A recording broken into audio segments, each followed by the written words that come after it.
Қазақстан Республикасының тұңғыш президенті Нұрсұлтан Назарбаевтың 2018 жылғы 5 қазандағы Қазақстан халқына жолдауындағы тапсырмаларын іске асыру аясында Нұрсұлтанда ұлттық ғылыми онкологиялық орталықтың құрылысы жүргізіліп жатыр.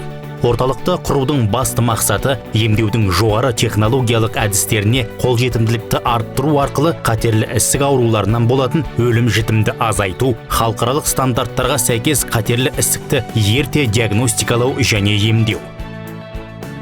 Ұлттық ғылыми онкологиялық орталығы ғылыми зерттеу зертханалары, оқу және клиникалық базарлардан тұратын өз саласындағы жетекші халықаралық орталыққа айналады. Орталық ең озық технологияларды ұсынатын болады. Протонды терапия құрылғысы, позитронды эмиссиялы томография, патологиялық жазушаларды анықтау үшін жеке циклотронда дайындалған радиофармацевтикалық препараттар қолданылады.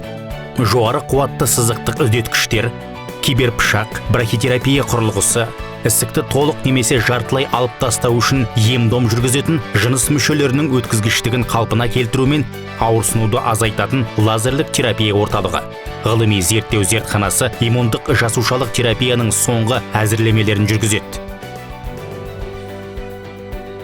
Егер ағзаңызды тексеруден өткізгіңіз келсе, клиникалық диагностикалық орталыққа жүгіне аласыз. Мұнда сіз терапевтік және хирургиялық бағыттар бойынша амбулаториялық және стационарлық жағдайда кеңес, диагностика мен ем-дом ала аласыз. Сіздерге үздік дәрігерлер, профессорлар мен медицина ғылымдарының кандидаттары қызмет көрсетуге әзір. Сапалы медициналық көмек үнемі жаныңызда. Кол орталықтың телефоны 702 911.